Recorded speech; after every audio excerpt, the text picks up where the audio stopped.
Hello everyone, welcome to the face the test platform. तो ये video के अंदर हम बात करेंगे कि क्या आपका कंप्यूटर अडेप्टिव मोस्ट इंप्लीमेंट किया जाएगा, तो हुआ तो कब से होगा, मार्किंग स्कीम कैसे होगी, रिजल्ट कैसे निकालेंगे, तो सब कुछ आपको ये लेक्चर के अंदर समझ में आ जाएगा। और इसके अंदर मैं ये सजेस्ट करूंगा कि ये जो लेक्चर है ये स्टार्टिंग टू एंड देखें, क्योंकि ये बहुत ही क्रिस्प और कंसेस लेक्चर होगा और सारी इन्फॉर्मेशन आपको ये लेक्चर के अंदर मिल जाएगी। तो स्टार्ट करते हैं लेक्चर से।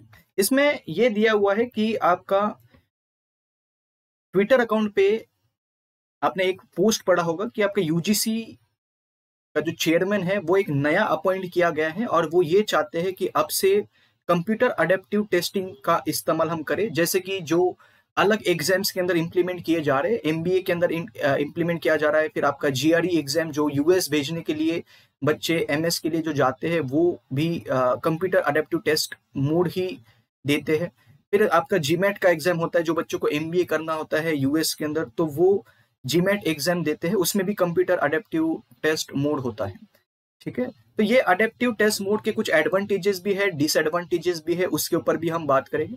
इसके अंदर उन्होंने बोला कि अगर हम कंप्यूटर अडेप्टिव टेस्ट मोड का इस्तेमाल करें तो यहाँ पे हर एक बच्चे के पास एक अलग यूनिक क्वेश्चन पेपर उसको दिया जाएगा।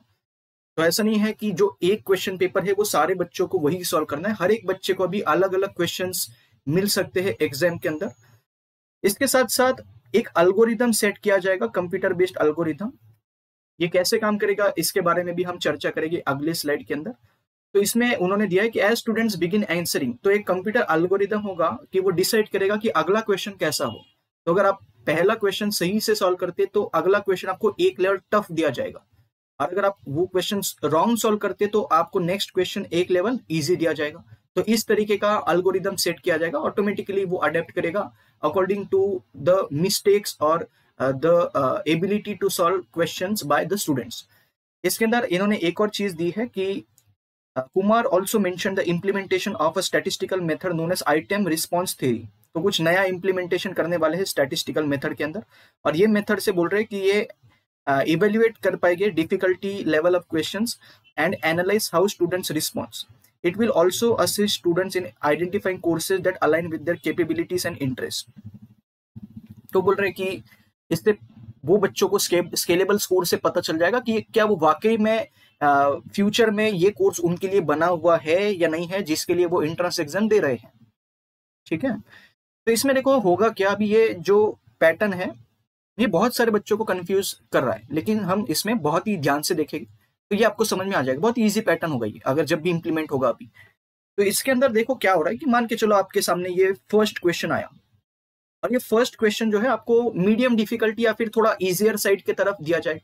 अगर आप वो क्वेश्चन सही से सॉल्व करते हैं तो एक लेवल जो है आपका थोड़ा सा टफ होगा अगला क्वेश्चन। अगर आप उसको गलत सॉल्व करते हैं तो सेकेंड क्वेश्चन जो है आपका एक लेवल इजी होगा। फिर अगर आप सेकेंड क्वेश्चन भी सॉल्व करते हैं तो थर्ड क्वेश्चन आपका स्लाइटली अगेन इससे थोड़ा एक स्टेप ऊपर जाएगा। ठीक है, थर्ड क्वेश्चन अगर आप गलत सॉल्व करते, मान के चलो ये फोर्थ क्वेश्चन मान के चलो आपने गलत सॉल्व किया, तो अगेन आपका डिफिकल्टी एक लेवल नीचे हो जाएगा। अगर आप यहाँ पे भी बात करें, आपने सेकेंड क्वेश्चन यहाँ पे सही सॉल्व किया तो थर्ड क्वेश्चन जो है आपका एक लेवल टफ दिया जाएगा। थर्ड क्वेश्चन गलत सॉल्व किया तो फोर्थ क्वेश्चन आपका अगेन एक लेवल एक लेवल आपका इजी दिया जाएगा। इस तरीके का पैटर्न होगा, जितना आप क्वेश्चन सही सॉल्व करेंगे उतना आपका डिफिकल्टी लेवल बढ़ता जाएगा। जैसे जैसे आप क्वेश्चन को गलत सॉल्व करोगे तो एक लेवल आपका नीचे गिरता जाएगा। लेकिन इसका ये मतलब नहीं है कि अगर हम जानबूझ के गलत सॉल्व करेंगे क्वेश्चन तो सारे क्वेश्चन आपको इजी मिलेगी। नो डाउट आपको इजी मिलेगी, लेकिन जो आपका स्कोर होगा फाइनल स्कोर वो बहुत कम होगा। ये जो फाइनल स्कोर है वो ऐसे डिसाइड किए जाते हैं कि कितने बच्चों ने कितने क्वेश्चन में से कितने इजी वाले अटेम्प्ट किए, कितने मॉडरेट वाले अटेम्प्ट किए, कितने टफ वाले अटेम्प्ट किए, उस हिसाब से लास्ट स्कोर निकलता है। अगर आप क्वेश्चन सॉल्व करते जा रहे हो और अगर आपको लग रहा है एग्जाम के अंदर ये तो डिफिकल्ट होते जा रहा है क्वेश्चन बाय क्वेश्चन, इसका मतलब आपको क्वेश्चन एग्जाम के अंदर ही पता चल जाएगा कि आप सही ट्रैक पे हैं। ठीक है, अगर आप गलत सॉल्व कर रहे हैं बहुत सारे तो उसमें आपका जो लेवल है क्वेश्चन को वो भी इजी आते जाएगा। तो इससे आपको पता चल जाएगा कि भाई यहाँ पे हमारा क्वेश्चन जो है वो गलत हो रहे हैं। अभी कुछ बच्चों को ऐसा लग सकता है कि अगर मैं तो फिर स्टार्टिंग में अगर बहुत सारे क्वेश्चन सही से सॉल्व करना चाहूँ तो वो तो मतलब इतने ऊपर चले जाएगा उसका लिमिट कि मैं क्वेश्चन सॉल्व ही नहीं कर पाऊंगा और कोई भी क्वेश्चन सॉल्व नहीं कर पाएगा। तो ऐसा नहीं होगा। एक खास लिमिट वो सेट करेंगे, उसके ऊपर आपका डिफिकल्टी लेवल नहीं जाएगा। ठीक है, अभी कंप्यूटर को कैसे पता चलेगा कि कौन सा क्वेश्चन इजी है, कौन सा मीडियम है, कौन सा डिफिकल्ट है? तो जो क्वेश्चन पेपर सेटर जो होंगे वो क्वेश्चन ये डेटाबेस बनाने के पहले ही वो उसको टैग करेंगे कि ये क्वेश्चन जो है हमारे तरफ से हम इसको इजी मान रहे हैं, इसको हम इजी मान रहे हैं लेकिन एक लेवल टफ मान रहे हैं, इसको हम मीडियम मान रहे हैं लेकिन एक लेवल टफ मान रहे हैं। तो ये सब वो टैग करके एक एल्गोरिदम के अंदर वो डेटाबेस डालेंगे। हर एक स्टूडेंट को जो है अलग अलग क्वेश्चन आ सकते हैं। ठीक है, इसका नुकसान ये है कि आपको फिर प्रीवियस ईयर क्वेश्चंस प्रैक्टिस के लिए अभी नहीं मिलेंगे जब से ये इम्प्लीमेंट हो जाएगा, क्योंकि हर एक बच्चे के लिए एक अलग क्वेश्चंस देखने को मिलेंगे। तो वो क्या क्या क्वेश्चंस आपके पब्लिक करेंगे, ठीक है, तो वो पब्लिश नहीं करने वाले प्रीवियस ईयर क्वेश्चन, वो आपका सिस्टम बंद हो जाएगा। तो प्रैक्टिस क्वेश्चन की कमी होने वाली है, ये एक बड़ा डिसएडवांटेज है। दूसरा आपका डिसएडवांटेज ये है कि हो सकता है कि कंप्यूटर स्क्रीन पे आपको स्किप का बटन देखने को ना मिले। मतलब क्वेश्चन अगर आपके सामने आता है तो उसको आपको सॉल्व करना ही होगा, चाहे वो गलत क्यों ना सॉल्व करे, क्योंकि आगे नेगेटिव मार्किंग इसके अंदर नहीं होगा, जो कि एक अच्छी बात है। ठीक है, इसमें एक और फायदा ये हो सकता है कि आपका सिलेबस रिड्यूस हो सकता है, नंबर ऑफ क्वेश्चन रिड्यूस हो सकते हैं। इसमें एक नुकसान ये है कि आपको इस तरीके से मान के चलो आपके अंदर पार्ट 1 और पार्ट 2 का जो पेपर होता है आपका, पेपर 1 पेपर 2, तो यहाँ पे समझाने के लिए मैंने 3 पार्ट लिए हैं। तो सेक्शनल टाइमिंग हो सकता है, फॉर एग्जांपल अगर हम पेपर 1 की बात करें तो मान के चलो आपको 28 मिनट दे दे, ये रैंडम लिया है मैंने वैल्यू। हो सकता है पेपर 2 के लिए आपको सिर्फ 52 मिनट्स दे दे, और फिर इसमें आपके पास चॉइस होगा कि कौन सा सेक्शन से मैं स्टार्ट करूँ या कौन सा पेपर से मैं स्टार्ट करूँ, आपका टाइम स्टार्ट हो जाएगा। तो हो सकता है अलग अलग पेपर के लिए अलग अलग टाइम हो, लेकिन अगर ये स्टार्ट हो जाता है तो आपको हो सकता है कि क्वेश्चन पैलेट देखने को ना मिले, वहां पे आपको एक स्क्रीन पे एक ही क्वेश्चन देखने को मिलेगा, तो इसमें आप स्किप नहीं कर पाओगे। वो स्किप का रूल इसलिए नहीं रखेगा क्योंकि अगर आप स्किप करते हैं तो कंप्यूटर एल्गोरिथम कंफ्यूज हो जाएगा कि आपको वो क्वेश्चन आता था या नहीं आता था। ठीक है, तो हो सकता है स्किप के लिए एक पेनल्टी स्कोर दिया जाए, जैसे कि कुछ एग्जाम्स के लिए जो कंप्यूटर एडेप्टिव मोड का इस्तेमाल करते हैं तो उसके अंदर कुछ कुछ क्वेश्चन एग्जाम्स में पेनल्टी स्कोर दिया जाता है अगर आप सारे क्वेश्चन अटेम्प्ट नहीं करते। तो कुछ कुछ एग्जाम्स के अंदर आपको सारे क्वेश्चन अटेम्प्ट करने होते हैं, चाहे आपको आंसर आए या ना आए। ठीक है, तो कुछ कुछ एडवांटेजेस भी है, कुछ कुछ डिसएडवांटेजेस भी है, तो आपका नेगेटिव मार्किंग का टेंशन खत्म हो जाएगा। अभी इसमें मार्क जो है वो स्केलेबल स्कोर होगा। फॉर एग्जांपल अगर मान के चलो ऐसे मैं अगर इसको स्केलेबल स्कोर मान के चलो 12 से 120, 12 से 120, 12 से 120, तो टोटल 12 + 12 + 12 36 हो जाएगा, और 120 + 120 + 120 360। तो ये मार्क्स के रेंज में आपका स्कोर होगा, या फिर ये रेंज के अंदर आपका स्कोर होगा। अगर आपने 0 क्वेश्चन सॉल्व किए तो भी आपको 36 का स्कोर मिलेगा अकॉर्डिंग टू दिस डेटा। अगर आपने सारे क्वेश्चन सॉल्व किए सही से तो आपको 360 का स्कोर देखने को मिलेगा। ठीक है, अभी ये स्कोर कैसे डिसाइड करेंगे, कितने नंबर ऑफ क्वेश्चन डिसाइड करेंगे, ये हमने रैंडमली लिखा है इसके अंदर।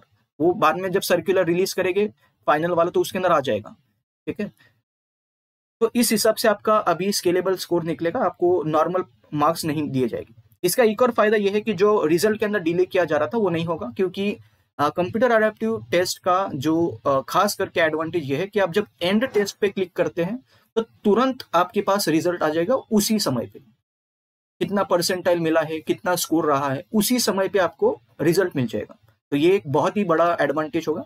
उसके बाद में वो सिर्फ कट ऑफ रिलीज करेंगे, हो सकता है एक आध हफ्ते के अंदर वो कट ऑफ रिलीज कर दे उनके वेबसाइट के ऊपर कि मान के चलो कि ये स्कोर में से अबव 140 या अबव 150 क्वालिफाइड हुए हैं, या फिर आपका जो स्केलेबल स्कोर है वो ओबीसी कैटेगरी के लिए 200 है, जनरल के लिए 250 है, इस तरीके का वो आपको देंगे। ठीक है, तो इस हिसाब से भी आपका सिलेक्शन होगा अलग अलग यूनिवर्सिटीज के अंदर, और इस हिसाब से आपका मार्किंग स्कीम होगा।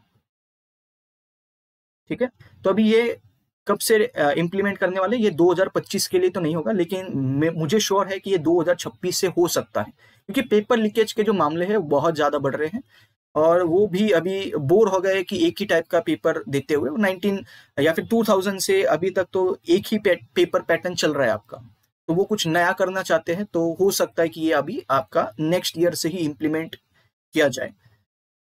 लेकिन उसके जो जानकारी है मैंने आपको यही लेक्चर के अंदर दे दी ताकि आप प्रिपेयर रहे फॉर दिस पर्टिकुलर पैटर्न। इसमें एक और नुकसान आपका ये हो सकता है कि आपको अभी 100% सिलेबस पढ़ना पड़ेगा, क्योंकि हर एक को क्वेश्चन पेपर जो है अलग अलग आएगा, क्वेश्चंस अलग अलग आएंगे, तो हो सकता है कि उसमें सारे सब्जेक्ट्स टारगेट किए जाए जो आपके सिलेबस में है। ठीक है, कभी कभी ऐसा भी हो सकता है कि जो आपका मान के चलो एक सब्जेक्ट से इतने क्वेश्चंस लगभग आते थे, तो वो भी अभी आपका पैटर्न चेंज हो सकता है। हो सकता है कि एक ही सब्जेक्ट से आपको ज्यादा क्वेश्चन देखने को मिले, क्योंकि वो कंप्यूटर है ना। अगर उन्होंने ऐसा सेट किया होगा कि कुछ भी करो कि ये सब्जेक्ट से इतने ही क्वेश्चन डालने हैं बच्चों को, तो फिर आपको कोई टेंशन लेने की जरूरत नहीं है।